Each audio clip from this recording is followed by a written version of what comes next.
Hello, everybody, and welcome to week 39 of 2025 for the Build Weekly Roundup. You've got myself, Cameron, and you've got Matt here as well.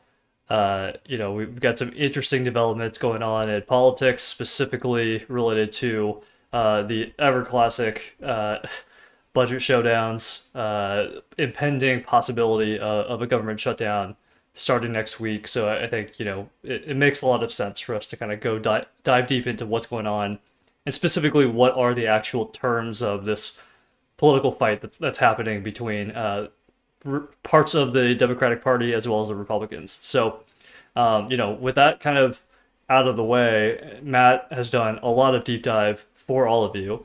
So I'm really going to let Matt kind of explain what he's found, and I'll be asking some follow ups and things like that. Yep. Obviously, if you have any questions, this is a live stream. Drop them in the comment box. We'll try to get to it and address those questions if we can.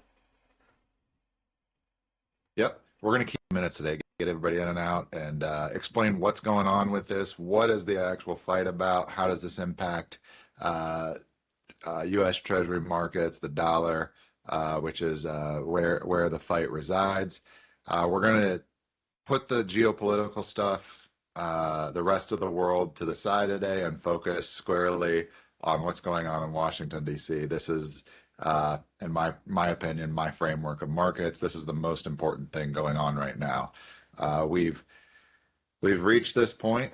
We kind of known this was coming to this what we call just filtering event. This is kind of the last stand, if you will, of in my opinion, the legacy Democratic coalition pushing it back against this wave that's been kind of working itself through the Republican Party. You know, this social, I guess, unrest, disgruntled that's been kind of bubbling up since 2008. What was that movement in the parks in New York City? I'm thinking of Cameron. Oh, Occupy Wall Street. Shutdown, Occupy Wall Street, all of that morphed into the Tea Party, which turned into the transition of the Republican Party leadership from old school George W. Bush conservatives, neocons, to your John Boehners, et cetera. And that Tea Party, that Trump coalition has taken over really. At that, the 2010s, we saw them basically take the reins of one half of the DC establishment with the Republican coalition, and the ground they've been making over the last 10 to 15 years from the grassroots, from the bottom up. They've taken over the budgetary process, and what we've seen is the roles flip, like the traditional federal government shutdown that we've been used to seeing 10, 15 years, where it was always this Tea Party coalition or, whatever wing of the holdouts from the Republican Party who wouldn't give the votes that, say one side needed to get a budget approved and through. It's the opposite. Shoes on the other foot now. Republicans, this little faction has, taken over. They're in control of the purse, and it's actually the Democrat legacy kind of ruling coalition who is putting their feet down here as their last stand. I'll argue, or I'll show you what that argument is over in the budgetary process. But in my opinion, where this leads, and I'll explain what this nets out to. But if the Democrats are not successful here, likely to see this is the breaking of the old guard of, say, the legacy kind of uh, uh, leadership within the Democratic Party. The transition over our lifetime from, Clinton to Obama to, Biden as the next transitionary figure towards something else, right? With the current stable of leadership kind of being run by Chuck Schumer and Hakeem Jeffries. If they lose this one, it's the same process that the legacy guard has had to turn over the keys to the party established to the new faction or the new era is, I think, what we're looking at. So that aside, let's get into what this specific fight is. Karen, if you can just go to that paragraph I put up from Perplexity. Yep. So what is this about? Because if you see the headlines and front page of your newspaper, it's going to mainly cover this from the perspective of what does this mean for you, right? And from the standpoint of the key budget or the key spending that gets into the economy, from not much changes, right? Your Social Security checks are still going to go out. Medicare claims are going to continue to be paid. Defense contractors are going to continue to be funded, and the interest payments on the debt are still going to be, hitting the bondholders' bank account on every payment due date. Um, and the Treasury auctions will continue. What really stops is the employment at the federal level. So there's furloughs. Anything deemed non-critical is kind of pulled back, shut down, workers furloughed, that type of thing. So, from the American consumer or the American, worker dealing with the everyday economy, where you might feel this from day to day would be TSA lines. Say, for example, they're at half staff or something like that. You might have longer wait times at the airport. National parks may be shut down, unopened to visitors. But like your everyday stuff, like post office, Social Security branch office, you're still gonna be able to make your tax payments to the IRS, all that stuff. So it's not like the doomsday scenario, nothing works anymore, type of thing. What's really going on? The people who really will feel the pain from this, most presently, would be a federal government employee. There will be furloughs. There may also be some, we just call it early terminations, reductions in force. And if you remember, back in January, February, March, April, beginning of this year, Elon Musk leading that Doge effort. So remember when those emails went out to all government employees, take it or leave it deal. You agree to leave your job in October, in an early termination policy. A lot of employees have already accepted that, like go into early retirement, et cetera. Point is, the DC establishment, they always knew this was coming to a head right here. And we'll get into the important thing that's actually being fought over here. But what it nets out to at the end of the day, it's basically a trade-off. Democrats want to see continued funding, or a rollback in the funding elimination for, like, ACA era, Care Act era, basically just budget funding for Medicaid expansion, ACA exchanges, all of that healthcare spending complex that went into effect on that signature accomplishment, if you want to call it that, from the first Obama administration, when the Democrats had a three-way majority control of all the key branches, Congress, Senate, White House, back in 2008 to 2010. That was essentially just cut out with the passage of the One Big Beautiful Bill Act this July. And this shutdown tactic, instead of the Republicans, it's really been conducted by the Democrats to try to get that spending back in. And their ask right now is basically like all of it, put it all back on the table. That's the ask. The bid on the Republicans is no, nothing. So we're at this divide, nothing and all of it. And we're just going to see which way it goes. But from a Democrat Party standpoint, if you think this is a particular, strong position you're negotiating from, I'd kind of question that. The person you're going to hurt most is the federal government employees, which tends to lean towards your voting bloc. The rest of the economy, this isn't going to hurt the economy to the degree everybody, perceives it as, maybe in the front pages of the headlines. We've seen this before during other government shutdowns. Pretty much GDP, consumption, bond rates actually come in when this happens. Tend to come in when this happens. It's not that powerful of a tactic, really. So This is, probably going to go on for a series of weeks. We'll come to a resolution. We'll probably end up getting something very similar to what was going to happen anyway. And what's going to be revealed is whether or not this old Democratic coalition can hold itself together. We'll get into that with the roll call votes in a second. Now, when I say that the flip, what are the two things on exchange here, right? One side wants the healthcare spending, and the other side wants to what nets out provide lower agency subsidized long-term 15 and 30-year mortgages, right? So if you're thinking about what's going to win over with the electorate, say like, all right, what do you want?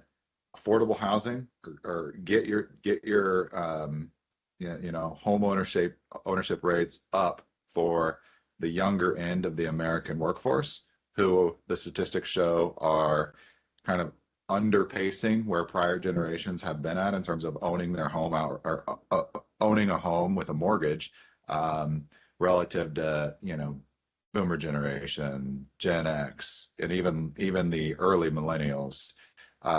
You see this in the data. Late millennials, Gen Z, they are very behind on owning home ownership, and that's largely because of government policy. What's going on with the Fannie Mae situation, and the very clear agenda from this White House to successfully exit Fannie Mae from conservatorship and IPO, and raise capital publicly to lower the borrowing rates available to American homebuyers on 15 and 30-year mortgages. It comes down to who is the public going to side with here? What do they want? The ACA results they've been getting, and that's kind of a known commodity at this point. What's happening with healthcare costs? It hasn't actually delivered kind of the objectives it declared it was going to, or intended to, upon onset. Healthier population for one, lower healthcare costs, more coverage. It's gotten more coverage, but I'd say those other two objectives we're missing pretty significantly on. Healthcare costs are rising, insurance costs, very clearly going up. And then in terms of just overall population level health, I'll leave this for the public health advocates to decide. But what I see in America is the same problem, those core trends: obesity, diabetes, heart disease. We've done nothing to reverse those. So our population health really made a dent in those really important problems, which is largely all of the costs on the government sponsored health insurance, Medicare, Medicaid. It's really materializing into the public debt problem that the entire society is having to deal with. So you have that on one side, status quo, maintain ACA, or do you try to flip what's going on in the housing market since 2008 and these underlying structures that have been a headwind to the youngest demographic in America having access to that same agency subsidized or government subsidized, public subsidized mortgage rates for longer term borrowing. If you ask me, I think if you look at the electorate, you think, which side is this going to go? It may break upon age lines most heavily, and then maybe income, and wealth buckets as well. But if you're thinking for the younger demographic, and we saw this in the 2024 election results last November, we saw a shift. Like, there was a swing towards the youth tilting instead of liberal, which has always been the case in the whole post-World War II environment, starting to turn towards the Republican Party. So if you ask me to make a prediction with the youth, what do they want? Well, by definition, they tend to be wealthiest segment of the population. Future healthcare needs, that's down the road. That you're not thinking about, what your life is going to look like in your 40s or 50s when you're in your 20s or maybe early 30s even. And at that point, your focus really is that house. So as this gets communicated, you're slowly going to see that result and support for which side of the aisle, or White House versus the legacy Democrat leadership, who they decide to support in this fight. I think it breaks towards the Republicans is how I would handicap this. So, Cameron, any comments? We can shift over and then come back I to was going to that. ask you kind of, this is an opinion question, so take that with a grain of salt. But why did the Republicans throw out kind of this riff idea, right? So obviously there's a lot going on, but it seems like Republicans have, for the most part, the votes. They need a few more to come their way, but Hmm. throwing out there, hey, if we don't get exactly what we want, we're actually going to just automatically fire everybody that got furloughed. That is definitely throwing out something that I think has not been done in past exercises like this, but obviously is meant to be part of the bargaining chip. So why push so heavily in that direction for the Republican side, rather than maybe trying to do the backdoor deal, shake some hands, find the compromise pieces behind the scenes? Why go so publicly out there saying that's where we're going to go if we don't get the O triple BA items in place? Yeah, it's a negotiation chip, in my opinion. So if you're representing the White House in these negotiations, um, from your political faction, there is actually, as we talked about, like you've seen this shift, like from the working class. It starts off with Lincoln's Republican base, free labor movement, all of that. Republican Party shifted over the course of the 20th century towards being like the party of the wealthy or the party of the business owner. I think there's still some truth to that. There's still that person is still inside, or that faction is still inside the big tent. But especially post 2008, but early 2010s, as the Tea Party movement was getting started, it shifted back towards that roots of Lincoln's party of labor and production, and you're seeing that in the polling and the results.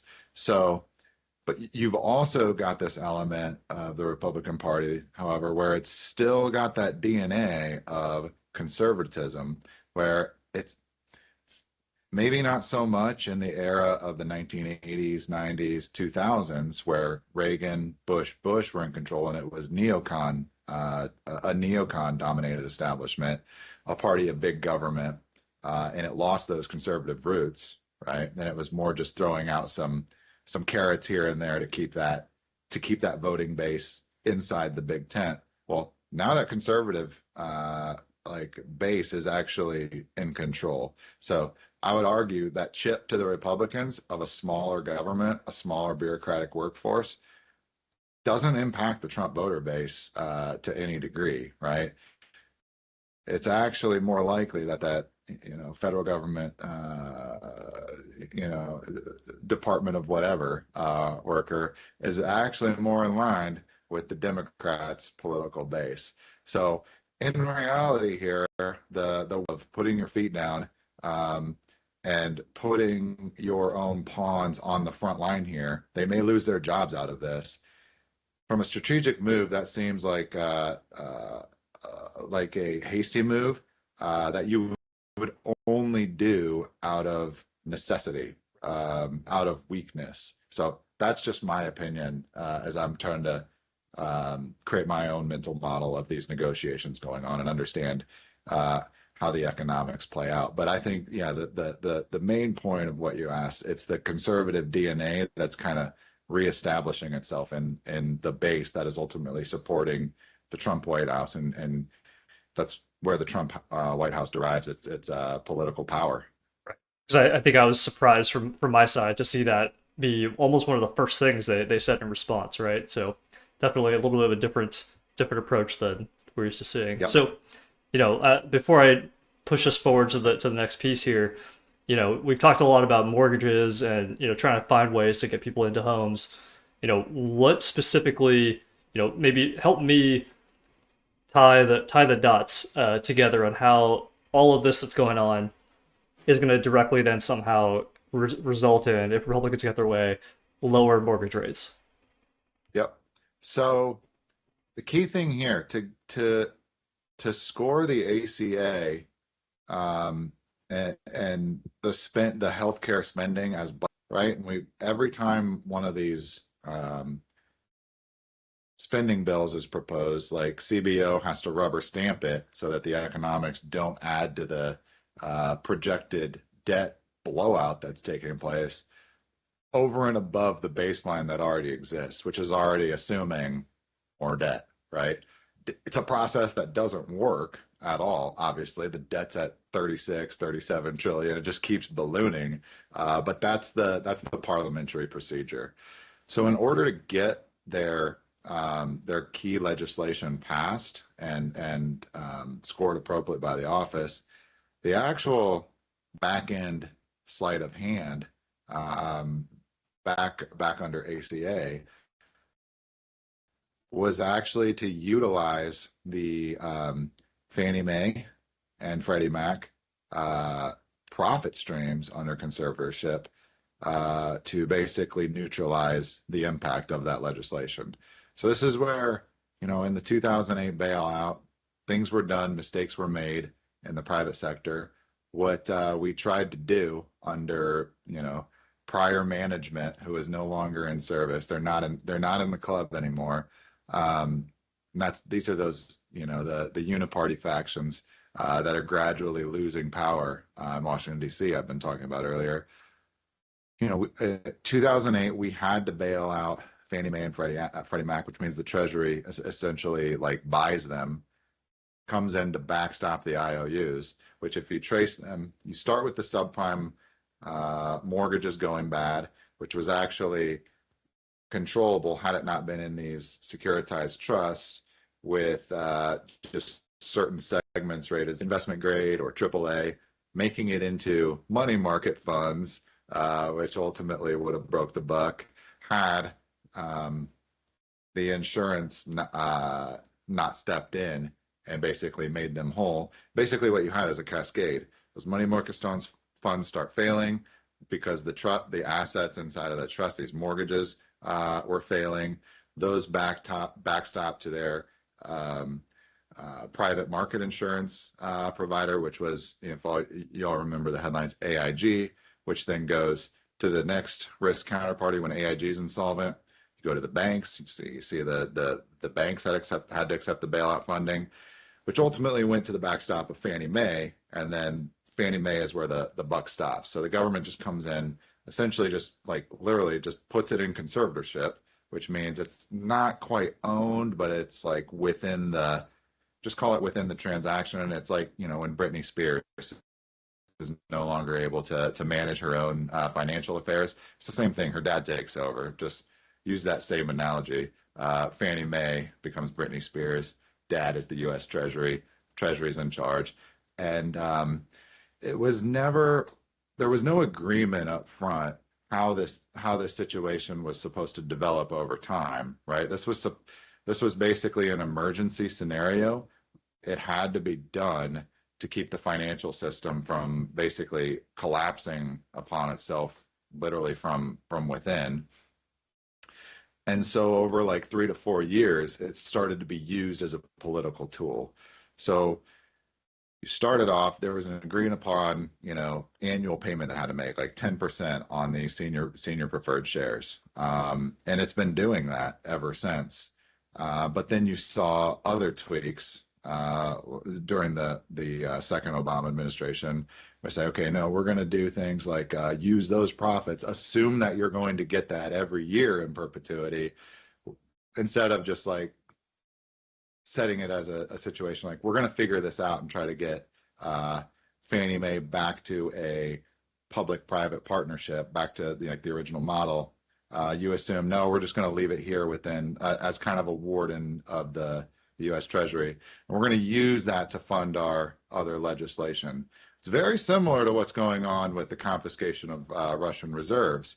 Right now they're frozen, They're sitting at banks. They can't be used. And you see some politician who says, whoa, let's use the interest income on those Russian reserves. It's like, let's borrow against that. Let's fund our existing program, our defense efforts, whatever. Like, use those assets. It's a very similar, I guess, just bait and switch, stroke of the pen to accomplish a political agenda or some action, new spending measure. So that's really what went on. The steady state up until I think 2020 or 2021 was, instead of requiring all Fannie Mae's profits and Freddie Mac's to be swept and just pulled into the Treasury every year, those entities began to be allowed to build up their retained earnings so that we could conduct this process and exit them in an IPO. Now, where does the rubber meet the road? Once these things are back out and they have the capital base to underwrite guarantees on conventional conforming 15 to 30 year long-term fixed rate mortgage borrowing for the American home buyer, that is actually a massive step for for growth in the U.S. economy and the prospects for these younger generations who are extremely disillusioned. So I think right now you've got a war for hearts and mind going on for your American 18 to, let's call it 35. You've got one route, like, these people are economically disgruntled. This one's just not a controversial take at all. And there's two routes in front. There's two choices on the table for these people. It's either what the White House is pushing for with successfully sending out this Fannie Mae IPO, getting mortgage rates down. As you know, we didn't talk too much about sovereign debt markets today, but U.S. Treasury government bonds are the only, like, G7 country, like European, China, Japan, whose 10-year rates are lower right now than they were at the beginning of the year. Like, everybody else, rates going up, 10-year down.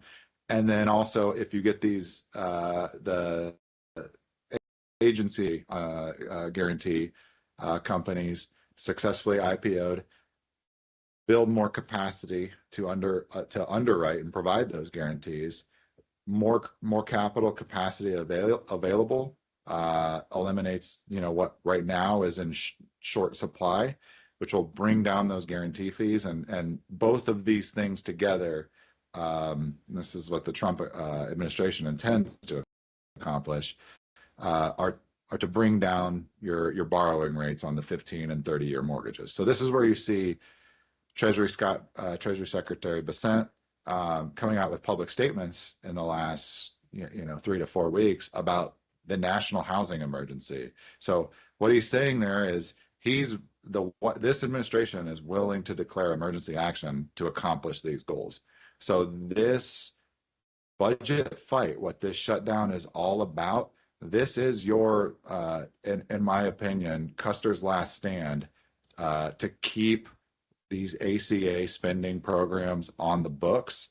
Once those are cleared, like, this is your final appeal on these. Once they're lost, that era, it's done.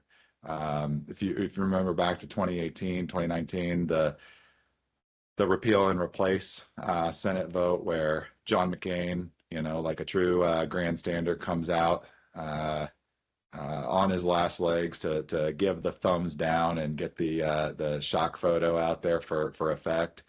All of that, if this ends without the Democrats achieving the outcome they want, in my opinion, the ship sailed on that era, and we'll have decisively moved into this new era, and we'll know it.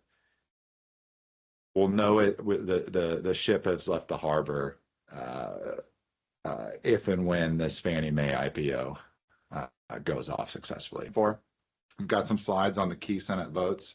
We wanted to keep this tight, keep it 30 minutes, but basically the way this stands right now, the Democrats need to hold their entire voting coalition together. If they lose 7 votes, and I'm assuming here that the 8 Republicans who did not uh, record a vote on the spending measure that would have prevented a shutdown from taking place. This was on September 19th. I'm assuming the Republicans get the 8 in their party to show up and vote yay. And then there's a couple, what would you call them? Just untamable horses who don't run with the rest of the group. We'll call them that. And I Lisa would say Murkowski, defectors if you're on the D side. defectors was another word amongst them. Honestly, like I have a good read on Lisa Murkowski. She's just very clearly not an actual like the R on the name doesn't actually mean she's in the coalition, and I think that's pretty well accepted fact from everybody else who shows up at those Republican closed door meetings. And then Rand Paul, who knows? I mean, this guy's just kind of all over the map what he wants to see here. But there, you assume the Republicans get 52 votes, right, between their Republican faction, bring them together. You basically got to flip 7 more Democrats because John Fetterman broke. If you think about Fetterman, what like just his brand, he's working class. He's labor. He's lunch pail Democrat, kind of what you would consider old school 20th century Democratic labor base type of candidate or type of individual. But he voted for this. So what he's telling you is where the American worker is. That's his political base. And so you need, like, Democrats need to hold together. If they lose 7 or 8 here, we've got 12 candidates who look like they might go. I would call it the end of the old Democratic consensus and faction that led the party and held it together, and they'll have to rebuild off of that. So this is very important. The Democrats, since they were the ones who instigated and forced this into a shutdown. It's on them to hold it together here. If it breaks, this is picking up the pieces for that side of the aisle, in my opinion, going forward. And I just All flipped right. this over to the 12D senators. Maybe can you walk through? We've got a little bit of time here. Can you walk through maybe some key highlights that you wanted to point out for folks of, why do you think Yep. these are maybe the ones that might defect and vote the way that Republicans would like them to? Yeah, you only need 7 here. The other thing too is Republicans can change the rules. That's your break glass in case of emergency. There's different things you can do. But ideally, you just like to peel it off and break the coalition. That'd be the strongest message to signal that, like, no, America, the dynamics have changed. You got to move forward. Don't hold on to this past establishment that all signs are showing clearly is breaking. It's fracturing. To get out of this polarization, we need to move towards something that holistically will hold the pieces together to keep this union going. So specific names I mentioned here, you've got 12 candidates that the I asked multiple here, and they overlap pretty well. Like 9 or 10 out of the 12 will overlap. Number one, John Ossoff, right? Georgia Democrat. He's in a southern state. Re-election. I think he's up in 2026. He won by a very tight. They call it special election. I think it was 2018 originally. I can't remember exact anymore. But tough state for a Democrat to win. It is a purplish state. But in general, I think he's one of these Democrats who looks a little bit less like the old school, coastal elite, Democrat that we've grown to know since, I'd say, at least the 2000s. The other ones here, the two Virginia senators. So where these government furloughs are going to hit hardest is your federal government employees. They tend to live in Virginia, so um, they're going to feel the majority of the economic brunt. These two. So this is where the tactic that's being um, the DNC down and the leaders, Chuck Schumer in New York, Hakeem Jeffries in Minnesota, have chosen to go down. But these two senators from Virginia, their constituents are going to feel the pain, and they've been a little bit more moderate. Like Virginia is kind of viewed as a southern state, southern culture. So I would not be surprised to see one or two of these flip as well. Also, the Nevada senators show up. Any economic slowdown that hits the U.S. economy, travel and tourism are kind of tip of the spear. They're cyclical cycles, and that's the majority of Nevada's economy, travel and tourism into Las Vegas. So, two Democratic senator, but Nevada's also on that swing state list every election, pretty much for the last 20 years. If you've been following this, don't be surprised if you see something there as well. Maggie Hassan from New Hampshire. New Hampshire is actually one of those weird conservative states within the Northeast. It's kind of a different animal once you get up into the mountains and leave those coastal communities. So Maggie Hassan, also a name, but yeah, a lot of these. Gary Peters from Michigan, battleground state, a state that is shifting, where voters are really transitioning, like the working class auto worker. You've seen them by and large shift alliances, especially in the 2010s after the auto company bailouts. It's been a massive migration from the Democratic Party to this new Republican party that's taken the reins. So just some initials, but you can put a lot of combinations together. And the key thing is for the Democrats, they have to hold all of these together. If half of these are able to be peeled off, the coalition's broken. And from a political standpoint, that's not a good place to be in. They're hard to build. You want to hold them together. Once they break, they tend to require a lot of surgery or reconstruction to put back together. So is that a good place to leave it? I think this will take 6 to 8 weeks. This funding bill was supposed to go into end of November anyway. It was a short term item, but if there's success here for the White House, this basically paves the door for the May IPO, which, in my opinion, is the linchpin piece of executive action that this entire administration's long-term success is riding on. So everything you've seen to date, one big beautiful bill, everything with the geopolitical negotiations, trade, tariffs, this Fannie Mae IPO is the most important thing.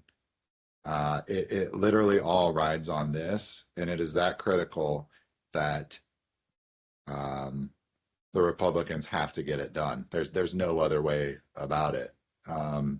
So you're looking at total victory or total defeat for one side of whichever perspective you choose to view this issue from. There's a lot riding at stake here, and as the saying goes, possession is 9/10 of the law. Same thing, possession 9/10 of the body. Congress, Senate, White House. One party has possession, the other doesn't. So that's if you're setting odds on this, that's who you would expect to prevail. And you've already heard from representatives from this administration, like Treasury Secretary Bissett, they're willing to declare emergencies, to take specific actions that require emergency powers. So I think it gets done. is how I would handicap this. And you can build up your market assessment for that, but this would set up a bullish backdrop uh, for the medium and long term. So we'll just leave it there. Any other final thoughts? I think just continue to watch over the weekend. I'm sure there's going to be updates to from both sides, news pieces coming out, and ultimately the big date is on the 30th, right? So next Tuesday. Cool. Great. Well, All thanks right. everybody for listening in. I know we did a shorter one today, but like and subscribe on all of our channels. It includes YouTube, X, all that. That would really help us out. And Matt, as always, dropping great content. All right. Thank you, Cameron. Great to hang, and have a great weekend, everybody.